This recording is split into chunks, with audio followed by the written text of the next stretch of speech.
ओम।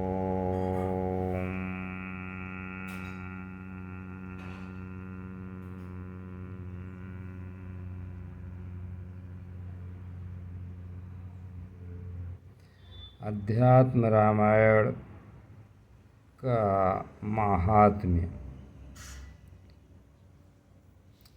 अपनी तरफ से हमको कुछ कहना नहीं है। जो भगवान वेद व्यास जी ने विश्व के हित में चिंतन करके बताया है, उसी का निवेदन करना है। तो इस समय अध्यात्म रामायण का महात्म्य निवेदन है।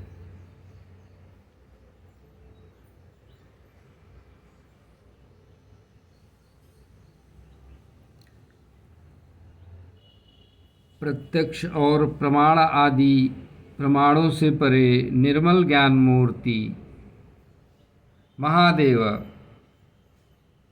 मन और वाणी की पहुँच से परे नमस्कार है उन दक्षिणामूर्ति सदाशिव को। प्रत्यक्ष और प्रमाण आदि प्रमाणों से परे निर्मल ज्ञान मूर्ति श्री महादेव जी को, जो मन और वाणी से परे रहते हैं, नमस्कार है उन दक्षिणामूर्ति श्री सदाशिव को।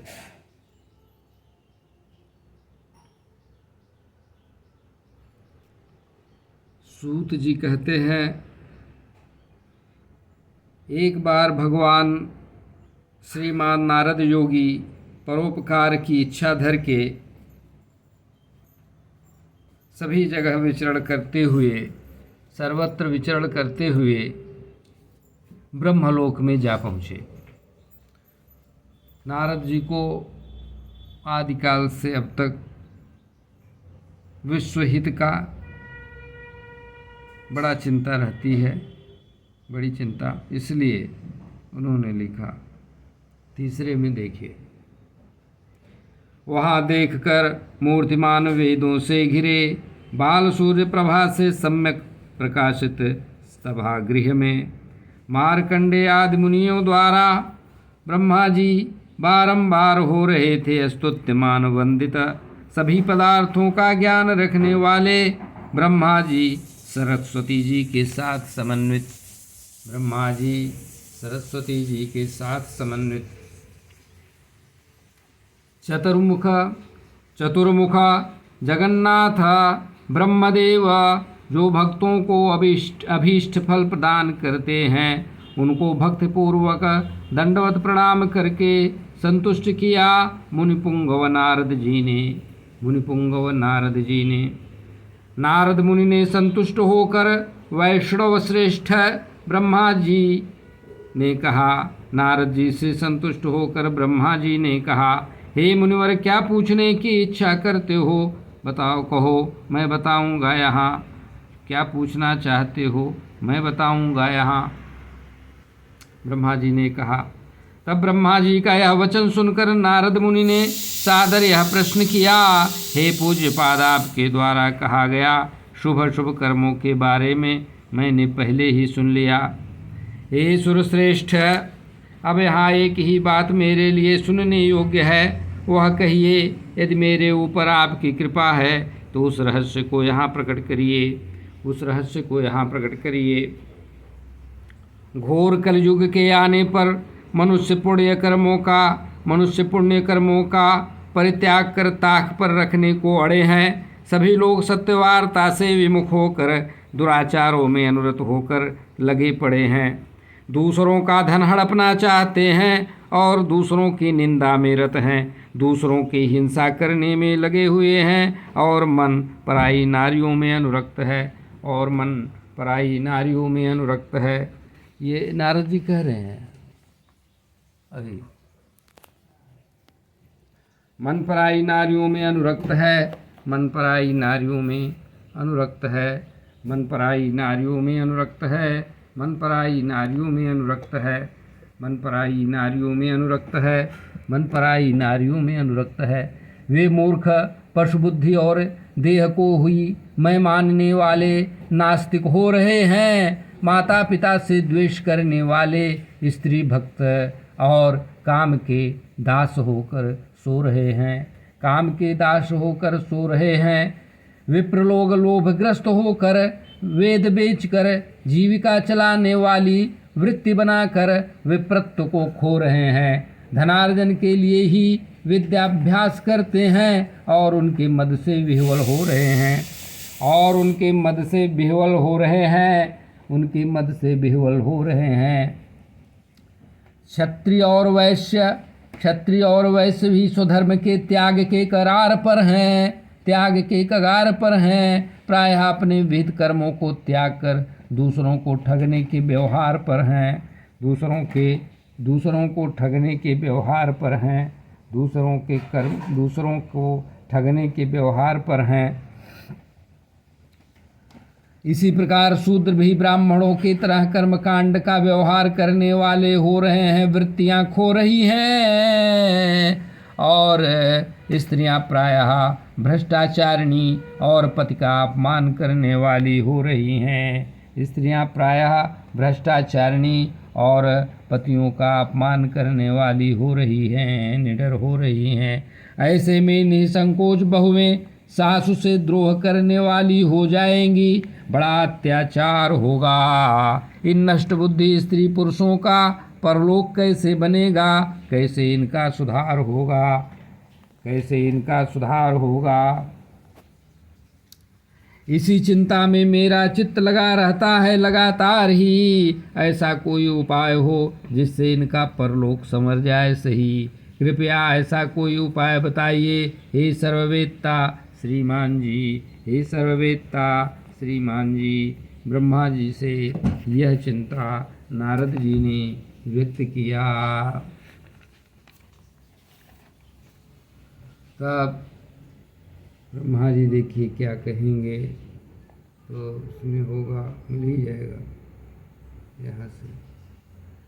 श्री नारद ऋषि का ये वाक्य सुनकर फिर बोले कमलासीन ब्रह्मा जी, हे साधु, आपके द्वारा सरलता से पूछा गया है जो उसको बताऊंगा, सुनो। सादर सुने सभासद सभी।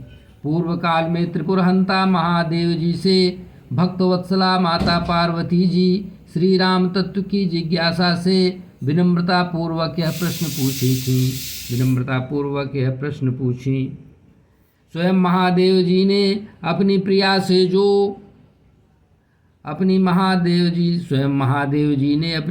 से जो रहस्य प्रकट किया सभी को भाता है, वह उत्तम पुराण अध्यात्म रामायण नाम से जाना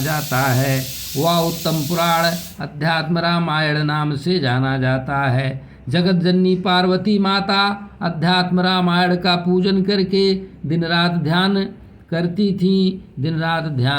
धरती थी और अध्यात्म रामायण का मनन करते हुए आत्मानंद में मगन होकर रहती थी। प्राणियों के सौभाग्य से जब लोक में अध्यात्म रामायण का प्रचार होगा, इसके अध्ययन मात्र से लोगों को सद्गति मिलेगी, उनका निस्तार होगा। ब्रह्महत्या आदि पापों का प्रकोप तभी तक रहेगा जब तक अध्यात्म रामायण का उदय और प्रकाश नहीं होगा। तभी तक कली उत्साहित होकर निशंक उत्पात करेगा। जब तक अध्यात्म रामायण उदय होकर भक्तों को नहीं साक्षात होगा, तभी तक यमराज के बलवान दूत निशंक होकर विचरण करेंगे। जब तक अध्यात्म रामायण उदय होकर अपने प्रभाव का नहीं संचरण करेंगे, तभी तक बलवान यमदूत निशंक होकर विचरण करेंगे। तभी तक शास्त्रों में परस्पर भेद और विवाद रहेगा। जब तक अध्यात्म रामायण उदय होकर नहीं निर्णयात्मक बात कहेगा, तब तक विवाद रहेगा। जब तक अध्यात्म रामायण नहीं निर्णयात्मक वाक्य कहेगा, तभी तक महापुरुषों को भी श्री राम के स्वरूप का बोध नहीं होगा। जब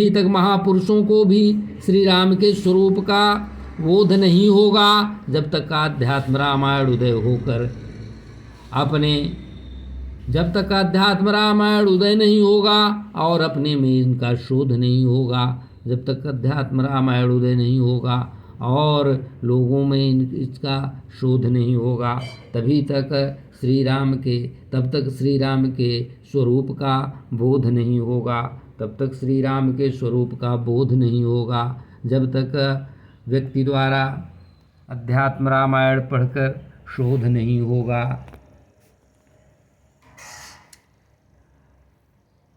हे मुनिश्रेष्ठ, अध्यात्म रामायण के श्रवण कीर्तन आदि के फलों का वर्णन कर पाने में हम अपने को समर्थ नहीं समझते, हम अपने को समर्थ नहीं समझते, हम अपने को समर्थ नहीं समझते। हे मुनिश्रेष्ठ नारद जी, अध्यात्म रामायण के श्रवण कीर्तन आदि के फलों का वर्णन कर पाने में हम अपने को समर्थ नहीं समझते, फिर भी हे अनघे, इसके महात्म्य का थोड़ा बहुत वर्णन करूँगा तुमसे, चित्त को सावधान करके सुनो। शिवजी ने पूर्व काल में जो कहा मुझसे, अध्यात्म रामायण के एक या आधे श्लोक मात्र को मन लगाकर जो व्यक्ति भक्ति युक्त होकर पढ़ता है, पाप मुक्त हो जाता है तत्क्षण। जो व्यक्ति अध्यात्म रामायण को अनन्य बुद्धि से प्रतिदिन विधि विहित भक्तों को यथाशक्ति सुनाता है, जीवन मुक्त कहते हैं उसे निश्चित। जो आलस्य रहित होकर अध्यात्म रामायण का अर्चन करता है, हे मुने, उसे प्रतिदिन अश्वमेध यज्ञ करने का फल मिलता है। हे मुने, उसे यज्ञ करने का फल मिलता है। इच्छा न होने पर भी अनादर से ही सही जो दूसरों से सुन लेता है, पापों से छूट जाता है वह भी। जो व्यक्ति अध्यात्म रामायण को दूर से भी प्रणाम करता है, निःसंदेह वह सभी देवताओं की पूजा करने का फल प्राप्त करता है। जो व्यक्ति अध्यात्म रामायण की पूरी पुस्तक लिख करके श्री राम भक्तों को प्रदान करता है, उसके पुण्य फल को सुनो मुने। वेदों का अध्ययन करने और शास्त्रों की व्याख्या करने का जो पुण्य होता है और जो फल श्लोक में दुर्लभ है, वह फल उस व्यक्ति को प्राप्त होता है। जो नरश्रेष्ठ एकादशी के दिन उपवास रख करके श्री राम के भक्तों को अध्यात्म रामायण सुनाता है व्याख्या करके, हे वैष्णव श्रेष्ठ नारद जी, सुनो, उसके पुण्य फल का वर्णन अब यहाँ पर कर रहा हूँ। उसे एक एक अक्षर की व्याख्या पर एक एक गायत्री पुरुषचर्या का फल मिलता है, कह रहा हूँ। श्री राम नवमी के दिन उपवास का व्रत करके, रात्रि जागरण करके अध्यात्म रामायण को अनन्य बुद्धि से जो व्यक्ति पढ़ते या सुनते हैं, उसका फल यहाँ बताता हूँ, सुने मुने। कुरुक्षेत्र आदि संपूर्ण पवित्र तीर्थों में अनेकों बार भ्रमण करने पर और पूर्ण सूर्य ग्रहण या चंद्र ग्रहण पर तुला के एक पलड़े पर स्वयं बैठकर दूसरे पर धन रखकर अपने भार को तौलने पर और उस अपने भार के बराबर धन को व्यास तुल्य ब्राह्मणों को दान करने पर जो पुण्य फल प्राप्त होता है, हे नारद जी, मैं सत्य कह रहा हूँ, इसमें कोई संशय नहीं। वही फल लाभ उस व्यक्ति को प्राप्त होता है। जो लोग प्रसन्न चित्त होकर दिन रात अध्यात्म रामायण का गान करते हैं, उनकी आज्ञा पालन की प्रतीक्षा इंद्रदेव आदि देवगण किया करते हैं। जो व्यक्ति इंद्रादि देवगण किया करते हैं, उनकी आज्ञा की प्रतीक्षा किया करते हैं। जो व्यक्ति नियम पूर्वक अध्यात्म रामायण में अनुरत होता है, वह जो भी करता है उसका कोटि गुना पुण्य लाभ होता है। जो व्यक्ति समाहित चित्त होकर अध्यात्म रामायण के पाठ में रम जाता है, वह ब्रह्मत्यारा भी हो तो भी 3 दिन में पवित्र आत्मा बन जाता है। जो व्यक्ति हनुमान जी की प्रतिमा के समीप श्री अध्यात्म रामायण के श्री राम हृदय का 3 दिन तक मौन रहकर पाठ करता है, वह समस्त इच्छित फल को प्राप्त करता है। वह समस्त इच्छित फल को प्राप्त करता है। जो कोई व्यक्ति तुलसी या पीपल के वृक्ष के समीप अध्यात्म रामायण का पाठ करता है वह अपने ब्रह्म हत्या के पाप को एक एक अक्षर पर निवर्तमान करता है, एक एक अक्षर पर निवर्तमान करता है। हे मुनि, अध्यात्म रामायण के श्री राम गीता का पूरा महात्म्य तो भगवान शंकर जी ही जानते हैं। उनसे आधा माता पार्वती जी और माता जी जितना जानती हैं उसका आधा ही हम ब्रह्मा होकर भी जानते हैं। उसी में से कुछ कहूँगा, पूरा कह पाने में मैं समर्थ ही नहीं, जिसको जानकर इस लोक में कोई भी चित्त शुद्धि का लाभ प्राप्त करेगा तत्क्षण ही चित्त शुद्धि का लाभ करेगा तत्क्षण ही चित्त शुद्धि का कोई व्यक्ति भी लाभ कर सकता है निश्चित ही। हे नारद जी, श्री राम गीता जिस पाप का नाश नहीं करती, यह मैं स्वयं कहता कि इस लोक में वह किसी तीर्थ आदि से पाप नष्ट नहीं हो सकता। मैं सर्वत्र खोजने पर भी ऐसा पाप नहीं देखता जो श्री राम गीता से नहीं कटता। मैं ऐसा कोई नहीं पाप देखता जो श्री राम गीता से नहीं कटता। श्री रामचंद्र जी ने उपनिषद समुद्र मंथन कर श्री राम गीता उत्पन्न किया है प्रसन्न होकर। वह गीता अमृत लक्ष्मण जी को प्रदान किया। कोई भी व्यक्ति अमर हो सकता है इसे पीकर। पूर्व काल में जब जमदग्निसुत परशुराम जी कार्तवीर्य के वध की इच्छा करके परशुराम जी कार्तवीर्य के वध की इच्छा करके धनुर्विद्या का अभ्यास कर रहे थे महेश्वर महादेव जी के पास रह करके।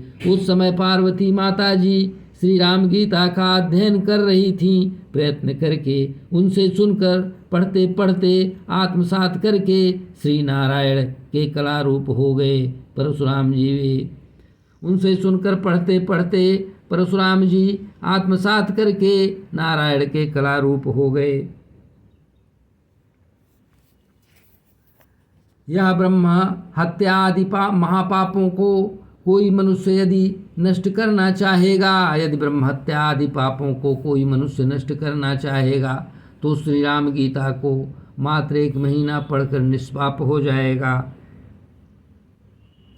निकृष्ट दान, निषिद्ध भोजन, वाणी की अपवित्रता आदि से जो पाप होते हैं, श्री राम गीता का कीर्तन करने से वे सभी पाप नष्ट होकर खाक होते हैं। शालग्राम भगवान, तुलसी माता जी या पीपल के पेड़ के पास अथवा साधु संतों महात्माओं के सानिध्य में जो व्यक्ति राम गीता का पाठ करता, जिस फल का वाणी से वर्णन नहीं किया जा सकता, उस फल को वह व्यक्ति प्राप्त करता। श्री राम गीता का भक्तिपूर्वक पाठ करके जो लोग श्रद्धापूर्वक श्राद्ध आदि में श्री राम गीता का भक्तिपूर्वक पाठ करके जो लोग श्राद्ध आदि में ब्राह्मणों को भोजन कराते हैं, उन लोगों के सभी पितृगण श्री विष्णु भगवान के परम पद को प्राप्त हो जाते हैं। श्री विष्णु भगवान के परम पद को प्राप्त हो जाते हैं। श्री विष्णु भगवान के परम पद को प्राप्त हो जाते हैं। जो लोग अध्यात्म रामायण सुनकर ब्राह्मणों को श्राद्ध में भोजन कराते हैं, उनके पितृगण श्री विष्णु भगवान के परम पद को प्राप्त हो जाते हैं। 56 में है, एकादशी को निराहार रहकर, द्वादशी को नियत नियम धरकर जो कोई व्यक्ति श्री राम गीता का पाठ करता है, अगस्त्य पेड़ के नीचे बैठकर, वह साक्षात राघव स्वरूप ही है, रहता है सर्वदेवों से पूजित होकर। जो मनुष्य राम गीता का अध्ययन भर करता है, उसे बिना दान, जो व्यक्ति श्री राम गीता का समाहित चित्त होकर पाठ करता है, उसे बिना दान, ध्यान और तीर्थ स्नान के ही अक्षय फल लाभ मिलता है, उसे अक्षय फल लाभ मिलता है। हे नारद जी, वास्तविक बात सुनो, बहुत कुछ क्या कहना ही। श्रुति, स्मृति, पुराण, इतिहास और आगम आदि सैकड़ों शास्त्र सही नहीं हो सकते हैं श्री अध्यात्म रामायण के एक अल्प कला के समान भी मुनीश्वर नारद जी से इस अध्यात्म रामचरित्र का महात्म्य पद्मासीन ब्रह्मा जी ने इस प्रकार कहा। जो व्यक्ति श्रद्धा पूर्वक पढ़ता या सुनता है इसे इस लोक में श्री विष्णु भगवान के पद को प्राप्त होता है। देवताओं से पूजित हो करके यह श्रीमद् अध्यात्म रामायण का महात्म्य श्रीमान श्री नारद जी ने ब्रह्मा जी ने बताया नारद जी के पूछने पर। और अब श्री राम गीता ज़रूर कल इस पे दूंगा ऐसे ही समझा के हिंदी में, क्योंकि ये चल रहा है पितरों का समय। लिखा है 56वां में पढ़ लीजिए। राम गीता पठन भक्त्या यह श्राद्धे भोजे द्विजान तस्य ते पितरः सर्वे यान्ति विष्णोः परम पदम। राम गीता का भक्तिपूर्वक पाठ करके जो लोग ब्राह्मणों को श्राद्ध में भोजन कराते हैं उनके पितरगण तृप्त होकर श्री विष्णु भगवान के पद को प्राप्त हो जाते हैं। अतः आज या कल आप लोग अवश्य श्री राम गीता का बहुत सरल और मज़ेदार, मतलब मज़ेदार क्या, आनंददायक कहिए, भाषा का थोड़ा भेद हो जाता है तो उसका कोई बात नहीं है। भाषा सब जानते हैं, भगवान और सरस्वती माता ये सब के लिए है, पूरे विश्व के लोगों के लिए है। इसलिए कल श्री राम गीता अवश्य आप लोग देखिए, निवेदन करूँगा। वंदं गुरुपद पदुम परागा सुरुचि सुभाष सरस अनुरागा श्री गुरुपद नख मणिगण ज्योति सुमिरत दिव्य दृष्टि होती। श्री राम जय राम जय जय राम, श्री राम जय राम जय जय राम, श्री राम जय राम जय जय राम, श्री राम जय राम जय जय राम। जिनकी कृपा से पूरे विश्व के लोग रामायण सुनते हैं वही ये महादेव जी हैं। वंदों गुरुपद पदुम परागा सुरसुवास सरस अनुरागा। उनको मैं सादर बार बार सपरिवार सपरिकर प्रणाम करता हूँ। श्री राम।